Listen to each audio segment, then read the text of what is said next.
It started like any other night in late-night television. The cameras rolled, the lights bathed the stage in a soft yellow hue, and Seth Meyers, host of Late Night with Seth Meyers, stepped up with his trademark smirk. The studio audience cheered as he opened with a monologue poking fun at the current administration. But tonight, his target was different. Ladies and gentlemen, he began, the White House has a new press secretary, Karoline Leavitt. Yes, she's young, she's fierce, and she delivers press briefings like she's channeling a Fox News anchor during a caffeine overdose. Laughter erupted. Then came the spoof. A full skit aired moments later, a day in the life of Karoline Leavitt. Seth dressed in a blonde wig, red blazer, and holding a notepad filled with talking points scribbled in Sharpie. He marched into a mock-up press room facing fake reporters with ridiculous questions. Ms. Leavitt, one asked, can you explain the president's decision to make cheeseburgers the official state dinner entree? Seth's Karoline nodded and replied, absolutely. The president believes that cheeseburgers represent American greatness. Juicy, unapologetic, and served with a side of freedom fries. The skit continued for 7 excruciating minutes, mocking everything from her fast-paced delivery to her confident deflections. It ended with a mic drop and Seth saying, God bless America, and may my spray tan always be as bright as Karoline's optimism. The audience laughed, Twitter exploded, and within minutes, clips of the sketch had millions of views. But across town, inside the actual White House press office, Karoline Leavitt wasn't laughing. She sat alone at her desk late at night, the faint hum of the capital city echoing through the window. She watched the spoof in silence on her iPad, face expressionless. But behind her eyes was fire. This isn't just satire, she said under her breath. It's a calculated shot to undermine my credibility. Karoline wasn't new to media jabs. She'd faced aggressive journalists, brutal op-eds, and an endless stream of online trolls. But this? A late-night host turning her into a cartoon caricature in front of millions? She picked up her phone, dialed a number, and said firmly, get the press room ready. First thing tomorrow morning, I'm taking the gloves off. By the time morning arrived, the nation's capital buzzed with chatter. The clip had made it to every news cycle, from CNN to Fox News, and social media was ablaze. Hashtags like hashtag Karoline vs. Seth and hashtag pressbriefingspoof trended on X. Reporters packed the real White House briefing room by 8 a.m., far earlier than usual. Karoline, in a sleek navy blue suit and white blouse, walked up to the podium with the calm precision of a veteran. She glanced at the crowd, her eyes locking with those of skeptical reporters and curious newcomers alike. Good morning, ladies and gentlemen, she said crisply. Before we proceed with today's important policy announcements, I'd like to address something that happened on national television last night. The room went quiet. She continued, her tone sharp but composed. As many of you saw, Mr. Seth Meyers decided to entertain America by impersonating me in a sketch meant to ridicule this administration, the press office, and by extension, the American people who elected us. A murmur stirred in the back. I believe in free speech, Karoline added. But I also believe in facts. So today, I'll respond not with jokes, not with wigs, but with truth. Her fingers tapped the podium. The screen behind her lit up. A presentation titled Spoof versus Reality, America Deserves Better appeared. Karoline was ready to hit back, and hard. The moment the screen behind her lit up with the title Spoof versus Reality, America Deserves Better, Karoline had the room's undivided attention. She tapped the clicker in her hand, and the first slide appeared. A screenshot of Seth Meyers in his blonde wig, grinning in mockery. Side by side was an image of Karoline herself at the actual White House podium. Let's start with accuracy, she said, voice steady.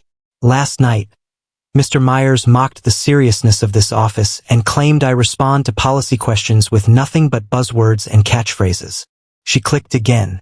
The screen now showed a transcript of a real press briefing from earlier that week, where Karoline had outlined the administration's new small business tax relief initiative. It was detailed, nuanced, and factual. If any of you recall, she said, glancing toward the front row, I spent 12 minutes fielding economic questions without a single deflection. What he did was not parody. It was propaganda dressed up as punchlines. Gasps. Some reporters scribbled furiously. Cameras zoomed in. Karoline didn't flinch. She clicked again. The next slide showed a clip of Seth as Karoline answering a ridiculous question about UFOs with, the aliens support the president's poll numbers, just like the American people do. Humor is subjective, Karoline said. But this? This is an attempt to suggest that we are unserious about national security. She then looked directly into the camera. To Seth Meyers, if you want to challenge me on policy, do it here, in this room, not behind a desk with cue cards and canned laughter. The press room, stunned moments ago, now rippled with energy. A hand shot up. Yes, Jake, she said, pointing to a senior White House correspondent. Karoline, are you suggesting that satire should be off-limits when it comes to public officials? She smiled slightly. Not at all. Satire is as American as apple pie.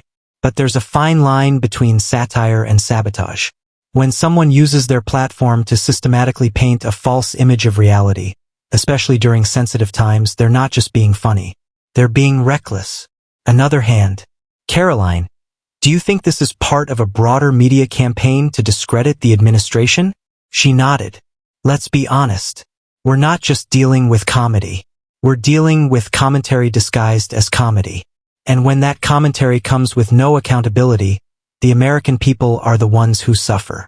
By now, Twitter was already ablaze again, this time with hashtag Karoline claps back and hashtag settle it on stage trending simultaneously. Conservative commentators hailed her as a powerhouse, while liberal pundits bristled at her unapologetic tone. Back at late night, Seth Meyers' team watched the briefing unfold live in their office. Seth leaned back in his chair, a nervous smile on his lips. She's really going for it, he muttered. His producer, Matt, chuckled. Dude, you might have poked the wrong bear. Seth nodded, his entertainer's instinct kicking in. Okay.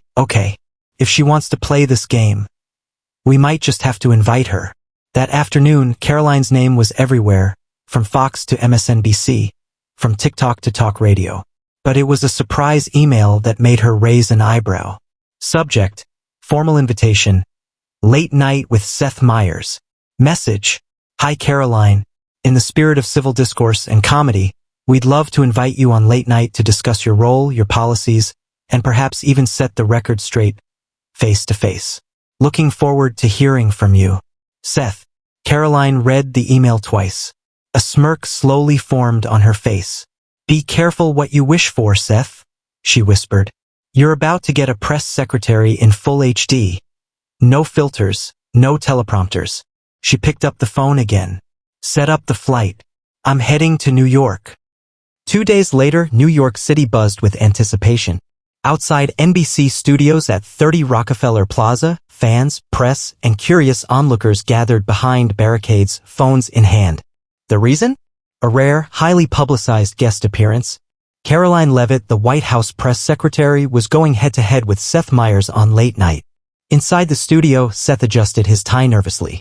He was used to making fun of people not facing them in person, especially not press secretaries with millions of loyal supporters and a serious command of facts.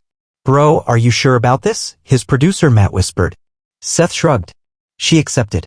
If I back down now, I'll look like a coward. The band queued up. The crowd cheered. And now, ladies and gentlemen, Seth announced, please welcome the White House press secretary, Karoline Leavitt. Karoline walked out confidently wearing a bold red blazer and a calm expression. She waved to the audience and sat across from Seth, folding her hands with the poise of someone who had spent her entire life under pressure. Karoline, welcome, Seth said with a rehearsed smile. I'll be honest, I wasn't expecting you to say yes. Karoline leaned in slightly. Seth, you called me out on national television, wore a wig, and accused me of being robotic. I wasn't going to sit this one out. The audience chuckled nervously. Fair enough, Seth replied. So let's start there. Did the sketch offend you? Karoline paused. No, I've got a thick skin. But what bothered me was the way it misled your viewers. You mocked me for giving polished answers, but I wasn't avoiding questions, I was doing my job. Explaining policies. Correcting misinformation. Holding ground. Seth blinked. But it's comedy. People know we're just joking, right? Karoline smiled. Let's test that. She turned toward the camera. When Seth told his audience that I said aliens support the president's poll numbers, how many people laughed and how many actually believed that's the level of seriousness we operate with? The room quieted. She continued, you see, Seth, comedy's powerful. But with power comes responsibility. When you present a cartoon version of real people, real policies, and real stakes, some folks walk away misinformed. Others weaponize it. Seth shifted in his seat. So what, you want late-night hosts to become journalists? No, Karoline said plainly. I want them to be honest. Satire is fair game. But when satire turns into a smear campaign, you've got a problem. The audience murmured. Seth tried to regain control. Okay, but surely you know you've become a public figure. Doesn't that mean you're fair game? Karoline's tone never wavered. I am fair game. But you didn't come after me with wit. You came after me with mockery. You didn't challenge my arguments, you caricatured my existence. And that's the difference between political comedy and character assassination. The audience now listened in pin-drop silence. No laughter. No applause. Just focused eyes. Let me ask you, Karoline added, how would you feel if someone portrayed you on national television every week as a bumbling fool, ignoring all the actual work you do behind the scenes? Seth didn't answer right away. You'd laugh the first time. Maybe the second. But the 10th time, she said softly. You'd realize you're being redefined by people who've never stepped inside your shoes. That one hit hard. Seth looked down at his cue cards, then back up. I didn't expect this to turn into a masterclass. Karoline chuckled. Didn't expect you to wear a wig either, but here we are. The audience finally laughed, this time with genuine warmth. Seth raised his hands. Touché. Backstage, staffers whispered among themselves. Karoline had just done what few had, walked onto late night, stared down the host, and completely flipped the narrative. Within minutes of Karoline's appearance airing, the internet went nuclear. Clips of her calmly dismantling Seth's satire with poise and precision spread across social media like wildfire. From TikTok to Twitter to YouTube, every major platform was ablaze with commentary, reactions, and hot takes. Hashtag #CarolineVSeth. Hashtag press secretary power. Hashtag late night lesson. Even CNN, not known for praising the Trump administration, ran a segment titled, Karoline Leavitt shows late night hosts what accountability looks like. Fox News anchors beamed. That was a political masterstroke, one said. She turned enemy territory into her own stage. Ben Shapiro posted a 3-minute clip with the caption, Karoline Leavitt went into the lion's den and the lion ended up asking her for policy notes. Even some unexpected voices chimed in. Bill Maher said on his podcast, I may not agree with her politics, but damn, that was the cleanest takedown of late-night smugness I've ever seen. Meanwhile, Seth Meyers sat backstage, staring at his phone in disbelief. Bro, his producer Matt said, she's got 6.2 million views on Twitter in the last hour. Seth slumped into the couch. This was supposed to be a bit. Now it's a national moment. He wasn't angry. He was stunned. Karoline hadn't just defended herself, she'd reframed the role of press secretary in the public imagination. No longer just a political spokesperson, now a force in the cultural conversation. Back in D.C., Karoline's phone buzzes nonstop. On her flight back to Washington, Karoline sipped black coffee and scrolled through her notifications. Dozens of elected officials, celebrities, and influencers had reached out with support. One message stood out. From Donald J. Trump. That was historic, Karoline. Brilliant job. America is proud. She smiled. The next morning, she walked into the West Wing with the confidence of someone who had just bent the media narrative to her will. Staffers clapped lightly as she entered. Karoline, that was like political jiu-jitsu, joked a young aide. You used Seth's own momentum against him. She laughed but stayed focused. Time to capitalize. Set up a press briefing for noon. I want to speak to the country. At the White House podium once again, Karoline faced a room full of hungry journalists. Good afternoon, she began. Before we get into policy updates, I want to address something that's captured national attention. Every hand shot up. I appeared on Late Night with Seth Meyers not to trade barbs, but to confront a dangerous trend, where politics and parody blur in ways that distort reality. That conversation mattered, not because of who won or lost, but because it reminded the country that truth still matters.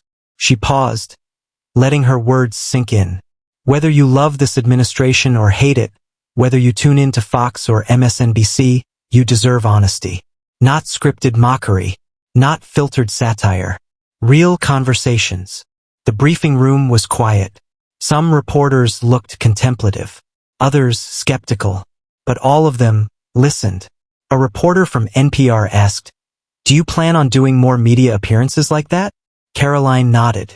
Yes, this is a new era. We won't hide in echo chambers. We'll walk into the rooms that mock us, and we'll bring facts with us. In Hollywood, the comedy world splits. Meanwhile, over in the entertainment world, comedians were divided. Some, like Stephen Colbert, doubled down. I'll say it. If your job is defending Donald Trump, maybe comedy should come for you. Others took a more reflective tone. Jon Stewart tweeted, "You can be funny and fair. The best comedy punches up. Mocking someone's gender or speech patterns isn't a punch-up. It's lazy." Karoline reminded us of that. Even SNL writers held a special meeting, wondering if they'd pushed their satire too far in recent months. Karoline's stand had begun reshaping not just politics, but culture itself. She hadn't just survived late-night mockery. She conquered it. 1 week after the infamous late-night showdown, the ripples were still spreading. At the White House, Karoline Leavitt's briefing room was no longer just a political space, it had become a stage for cultural reckoning. Even traditionally hostile outlets were approaching her with a newfound level of respect. Her words had resonated not just with conservative audiences, but with independents, moderate liberals, and even apolitical Americans who were simply tired of smugness passing off as satire. Karoline wasn't done. She launched a new weekly initiative from the press office called Open Mic Mondays, a short-form video series where she directly addressed trending media stories and viral clips with no teleprompter, no fluff, just straight talk. The first episode? Satire or smear, where's the line? It clocked 22 million views in 72 hours. The Seth Meyers response. Meanwhile, Seth Meyers had gone quiet. His ratings had taken a hit not because of Karoline's politics, but because of how unprepared he looked when challenged. For a man who built a career on roasting politicians, he had stumbled when a politician actually walked into his kitchen and turned up the heat. His next episode opened with a more subdued tone. "I made fun of someone who had the guts to sit across from me and take it on the chin." And then she punched back with ideas. "That's rare. I may not agree with her, but I respect her spine." The crowd applauded politely. But the old spark in Seth's eyes, it wasn't there. He had learned something. So had his viewers. The public reaction, Main Street to mainstream. In Middle America, places like Cedar Rapids, Shreveport, and Youngstown, people weren't quoting Seth's punchlines anymore. They were quoting Karoline. At barbershops, on factory floors, at school board meetings, citizens repeated her now iconic line. When satire becomes a substitute for facts, democracy pays the price. A former Obama speechwriter posted on X, formerly Twitter. Karoline Leavitt flipped the late-night script in 5 minutes flat. Whether you support her or not, you felt it. Even college campuses, usually liberal strongholds, saw spirited debates erupt in classrooms and dining halls. Gen Z students started remixing Karoline's clips into TikToks, some praising, some parodying, but almost all admitting one thing. She had owned that moment.